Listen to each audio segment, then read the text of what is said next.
Jamal Niaz here with Meatball, Molly McCann at the UFC Liverpool Ultimate Media Day. How does it feel to finally be a part of the UFC?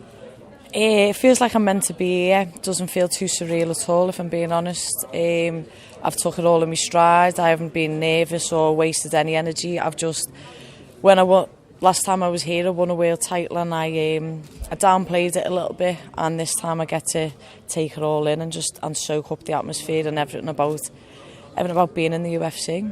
At the beginning of this year, did you feel like this was destined to happen? Yeah, 100%. Last year I was told if I won my fight in October, I'd be fighting for a world title or I could go to the UFC off the back of it. So I chose to take a world title fight first, as you would in your hometown. And then I knew it was inevitable that I was going to be on the UFC card.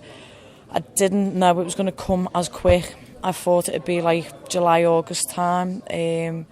But when the card got announced in Liverpool, who else are you going to have on the fight card? It's going to be the King and Queen, isn't it? So me and Darren are here.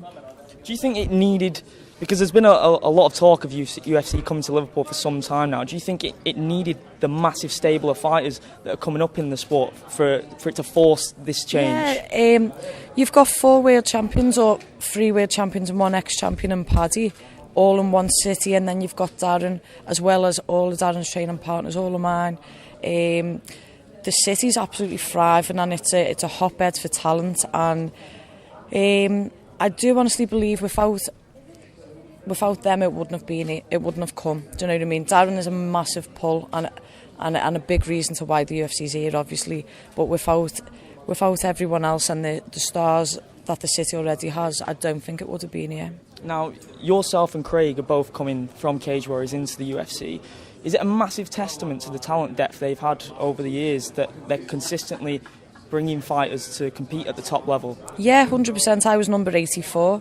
I was the 84th signed Cage Warriors fighter, and they really do a good job in promoting grassroots, so the amateurs and then the professional level. And I was a product of the amateur, so my last amateur fight was here on the Cage Warriors banner, and then my last professional fight with them was obviously here as well. So I've come through the stable, so when you get to this point, it's not scary. You've done it a million times before, and we've been put in this situation. So the matchmaking and the way the promotions run is second to none, and anyone who makes it in Cage Warriors, you're going on to unreal big and better things in UFC. So I'm ready.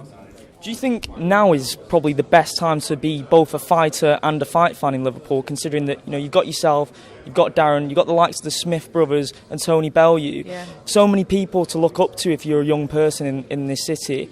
What are your thoughts on that? I grew up boxing. I was an amateur boxer. I boxed with all of them, and that kept me on the right track to then come to MMA. And I know they were my peers, and I still looked up to them like they were my heroes. And especially when they turned over professional and started winning titles as a young girl in the city, we're forgetting Natasha Jonas, and she's a world champion now, and she was the first female from Great Britain to box in the Olympic Games. So I grew up wanting to be here. I aspire to be a woman like her from the city. So we're all fighters. We're all, I don't know, give our hearts to the sport, and everyone's on the right track and is a good role model. So the kids, the next generation coming up, they're going to be even better than us, without a doubt.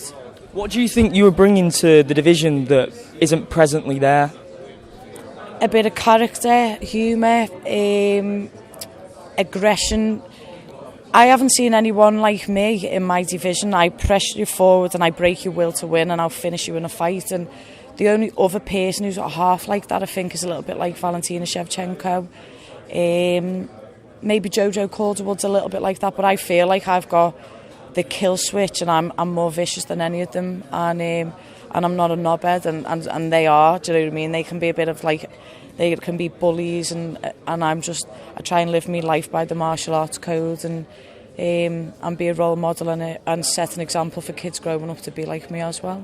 With a win on Sunday, is there any specific names that you've got in your mind that you'd want to call out? Yeah, there's a girl called Lauren Mueller from what's his name?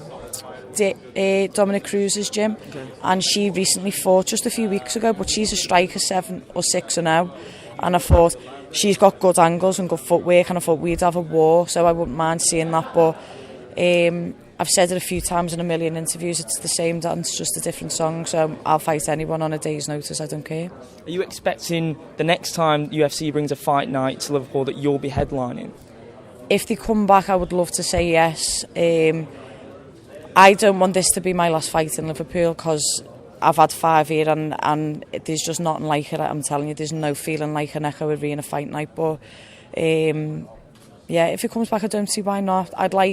There'd be nothing more for me to have me, Fishy and Paddy all on the same card like we have done on Cage Warriors, replicate that on the UFC. So it'll be it's on the bucket list. And how is the finish going to come on Sunday? If I force the finish, I'm playing into a game plan. So if you see my last fight, it took me time, and I've got power in my hands, so I know I've got one shot finishing power, so I've just got to take my time, and when I see it, it's coming. If it doesn't come in the first, it'll come early second.